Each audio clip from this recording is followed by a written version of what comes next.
3, 2, 1.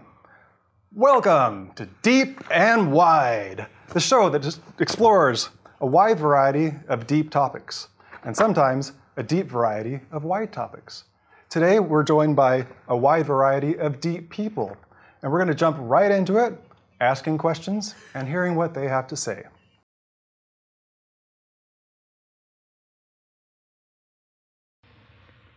We're back with a slightly altered panel. We'll start with a light question.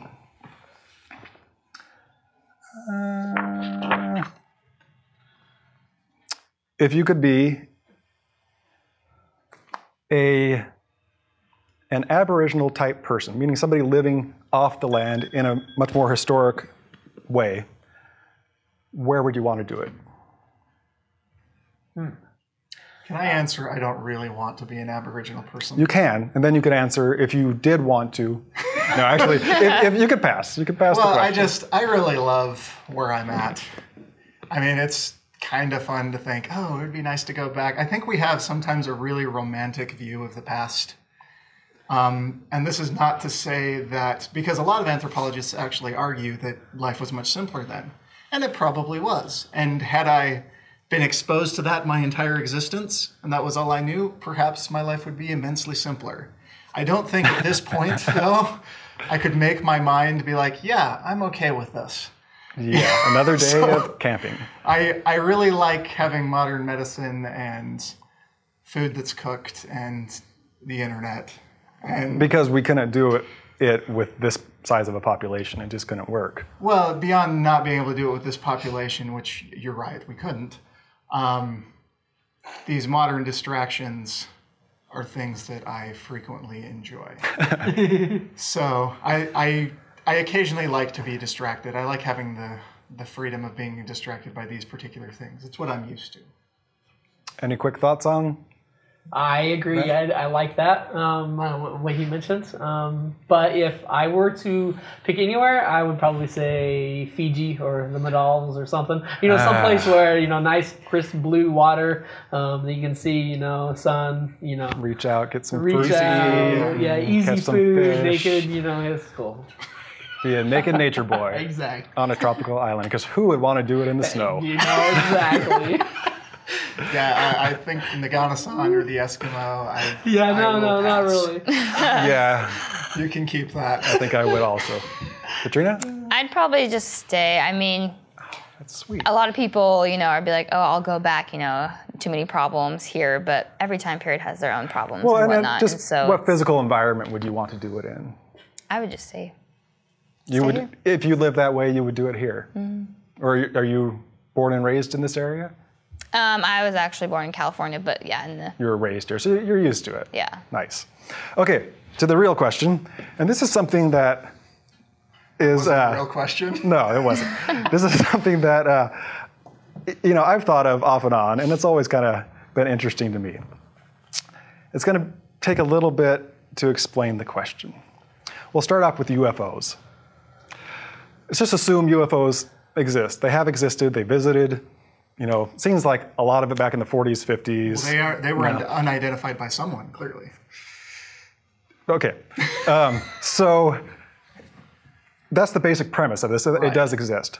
So it hit me. Are we also assuming that they're actually extraterrestrials? That's part of the question. Okay. This comes back, this hit me, a decade or two ago. And it gets into more of the physics involved. And I understand we're not all physicists here, but once again, I want to know what you think. So what's going to be more likely?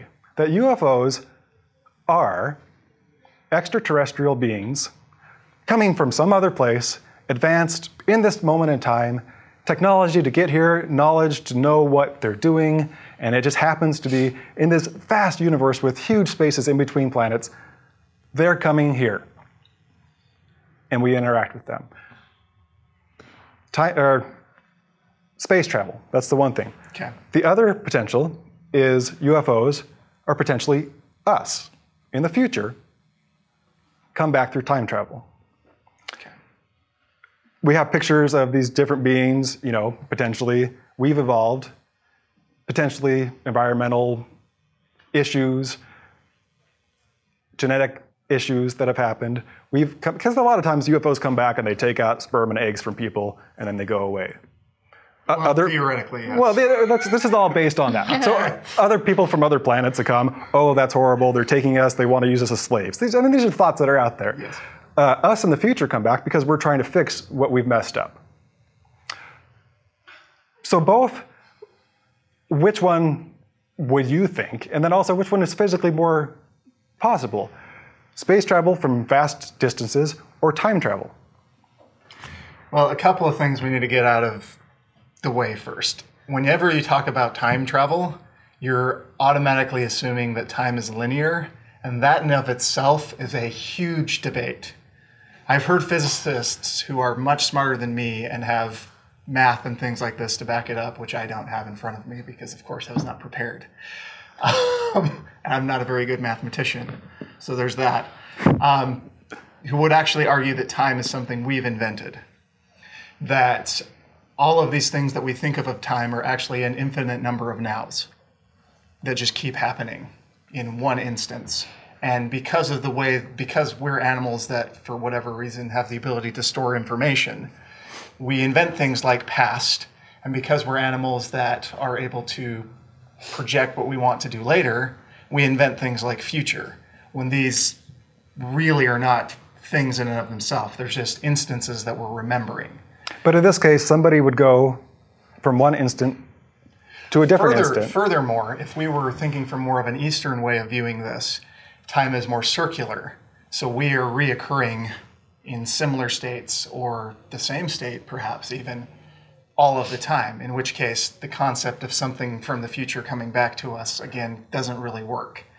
So you have to even get to the point where we're thinking that future us's are coming back, we have to make some assumptions about the way that time works in order for that to even be a relevant question. On top of the assumption that UFOs exist. Yeah, on top of the assumption. You can make it as UFOs. complex as you need to answer the question. So, if we lay that out, for me, time travel presents too many paradoxes. Now, let's just get this out of the way. Both of them are highly unlikely. I'm not an expert physicist, but I know enough about how fast you could actually make something go and the ways that you would propel a ship to do that, to know that to get to anywhere that we have any remote idea that there might be life, there's a few maybe lucky shots that we could do in like a 20, 30 year, and maybe if the light speed thing actually makes us not age, you know, a lot of complicated things, yeah. But I mean, realistically, they would have to be within our galaxy in order for this to happen. You would think. They would have to be probably like the next solar system over for this to happen. And so that one is pretty highly unlikely. The reason that I like it better as a theory is just, I feel like there's fewer paradoxes in it. With time travel, what does that mean? If something can go back in the past and change stuff, has that already happened? Are we living out a thread that doesn't already, that exists in a different way? The only way that time travel works at all for me is if you adapt a multiverse theory into it. And this opens up the questions about God and a lot of the other things that we've talked about as well, which, gets into a different debate. I think this is highly possible, though, that there are other us's existing in a parallel version of what we're experiencing now. Perhaps in that one, I'm actually interviewing you. And we're standing on our heads, that I'm a fantastic student, And yeah, our heads are on our feet. Yeah. Or, however many iterations there could possibly be where things are actually happening. Because on a subatomic level, they do happen in this way, where things happen randomly and things happen in different ways. And it is possible that this actually translates into our big mega structure world of atoms at this complexity that is us. In the same way it happens on the very microscopic level, we're just not able to perceive it. So that, I think, would be another one to throw in there. Maybe it's us from another dimension, from a parallel universe that has figured out how to bridge that gap. But that would take away the need for the sperm and the eggs to fix environmental problems. Sure. Well, I don't know that we really have a huge problem. You expanded the question vastly. Yes. So, well, obviously Anybody else Josh didn't wanna have add much to say Bogart in on this that. So, conversation? Mike, how about you? I think The expansion is great. yeah, I think this question got really deep, really fast. It sure did. It's deep and wide. Yes, exactly. Well, you know, there was a show that was out a long time ago, Quantum Leap. That's what we're talking about. It's quantum theory. Yes, it's quantum mediated theory. experience. and There's it better has- versions of that Yes, I fiction, know. by the way. I know. I'm just thinking of the sci-fi show. Those plays on the Sci-Fi Network or whatever, whenever it plays. But yes. Well, you know what? I don't think it's a coincidence that UFOs only come back to out in the middle of desert trailers, you know? They don't ever come to New York City. I don't think that's a coincidence. I think a lot of people want to see UFOs, and so they Or put that's themselves where- in places, you know? that's Well, I mean, why wouldn't they come to New York City, you know? Because everybody there is genetically altered by pollution. I don't know. Yeah, that doesn't You know, make- out in the country, everyone's more pure. Probably not. Maybe they fear for their lives. Unfortunately, those people usually, you know, there's more likely they're dealing with some sort of radioactive fallout from tests in the 1950s or something. Or Potentially, chemical. yeah. I mean, there's the whole town in Central California that the movie Aaron Brockovich showed, you know, how it was completely destroyed by chemicals. There weren't UFOs in that, were there? Yes, I know, but my point No, is you're not likely to find more pure people out in. Totally. And I guess I was thinking more like up in the Andes or something, you know, gotcha. something oh, like okay, that. so like And in a way, you know, this conversation is much more of the physical. UFOs, we're here. Josh is much more in the, well, physical, but in as far as like physics. yes. Well, And physics. Yeah, like, yeah. Because if we take it to that level, then I guess we are sort of a result of metaphysics. we could And take it to that. perhaps even the spiritual as well. Well, and that brings up, you know, you brought up Eastern philosophies and stuff. You know, my question was very physical, like we just talked about. And you, once again, just touch on very metaphysical, restating the point there. Katrina, any thoughts?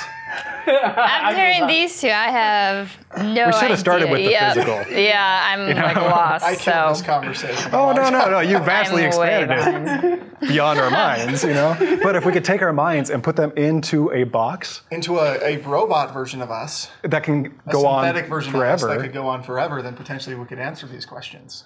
of course, Perhaps we could that actually speaks work it nothing out. to the metaphysics because that's just physical. Physical and metaphysical, possibly, because what if the us that is us is actually based on something that's principally not physical at all, Like the holographic universe, that's another question. like the holographic universe? On that note, we're going to have to switch to our next little video.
and combined with a better body structure, a better bipedal structure, the ability to gather fruits and vegetables and things like that easier, made it easier for us to survive in more environments than Neanderthals could. So, Cool. yes, it's a combination of that. And their brains were bigger, but as I recall, because of, again, we're talking about the Right. roots Well, and and the surface frontal lobe area. development too was different. Yeah, the frontal lobe despite development. the yeah. See, you However, know too. This is great. There's a lot of information on that. However, right that here. works, and I'm not a biologist either, or certainly not a brain scientist, but I do occasionally watch Nova, And I do play one on TV. and because I watch PBS, I know all this. Totally. Because of that, because we have the ability to think these abstract thoughts, it gives us huge advantages. All of this culture that goes back to your nature debate Yeah. is, and I would argue, you really can't divorce the two. Because our ability I would hope to not. think abstract thoughts, to say, I want to build a building, as opposed to, and I want it to be artistic, and I want it to have all these elements of religion, or all of these elements of something divine that is completely foreign to any other species of animal. Like, this never even comes up.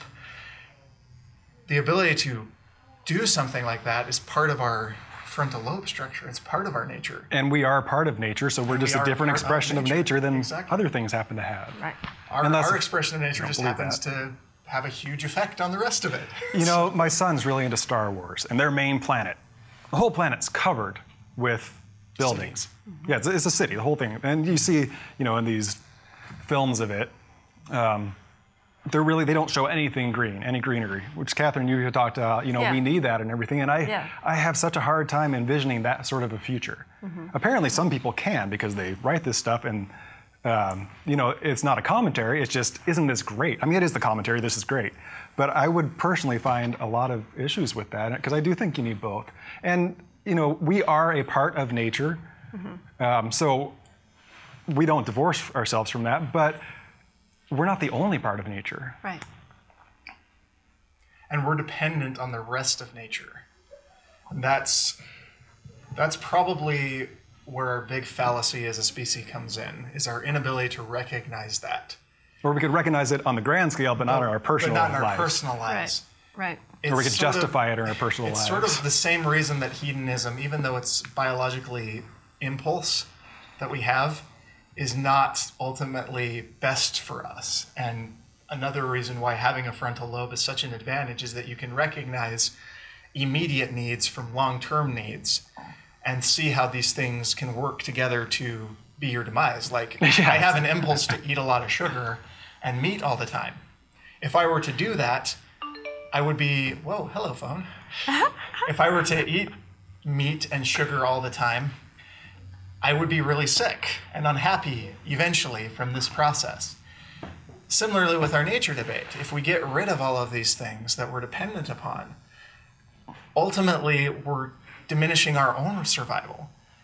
And having perhaps that is, getting back to John, if we're going to circle this all the way back to John's conversation at the beginning, that could be the mechanism of our destruction. That could be our extinction mechanism that we're failing to recognize, how these other nature systems make us survive. Of course, it also can just be a continuum on the evolution process, because Yeah. probably what comes first is our abilities, as a species evolving.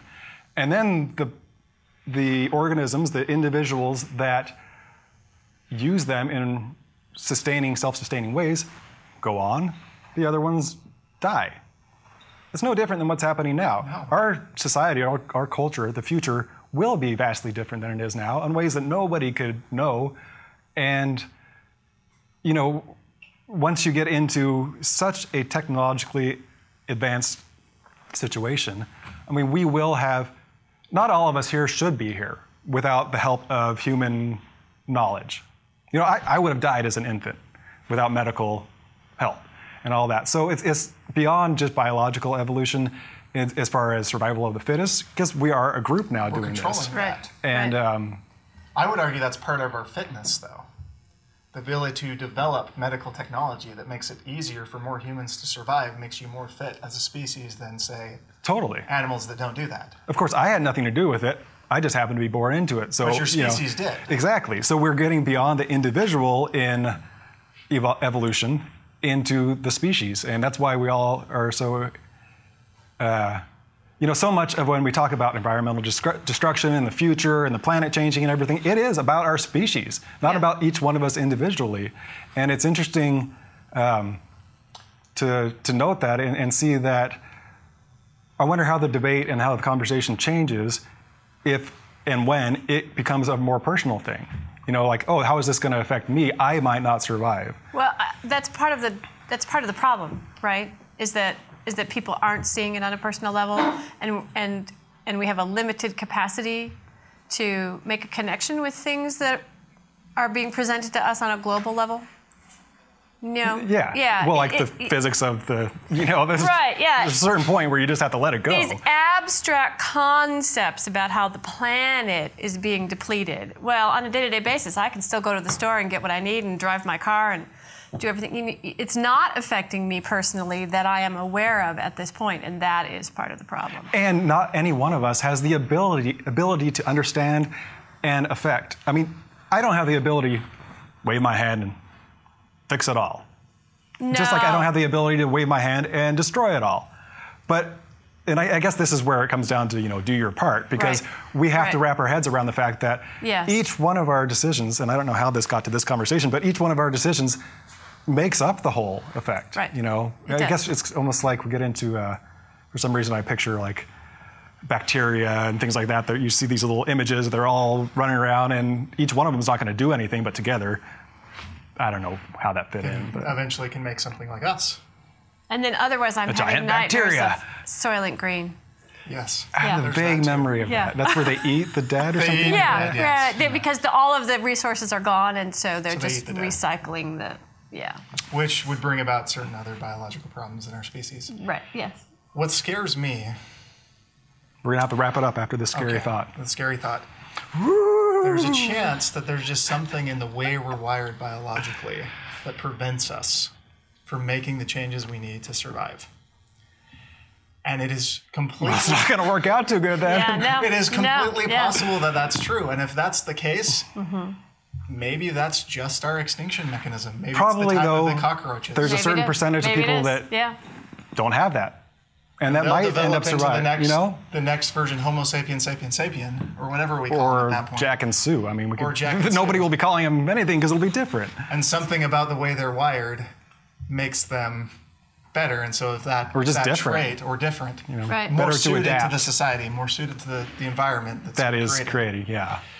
It's And- a wild crapshoot, this whole existence. It is. And so we'll have a whole bunch of Jack and Sues that eventually become a better version of us. So that Okay. could happen too. Gonna wrap this one up, but Stella, do you have anything to add? You are wearing green, that's why I wanted you here, because we're talking about nature. It could just be a poem. Preferably a nature poem. Or sing us a song. Or anything. Top of my head. And as always, you can pass. I like your jacket thing. Oh, nice. I thought it was a nice combination of tropical and camo, because they're both forest related.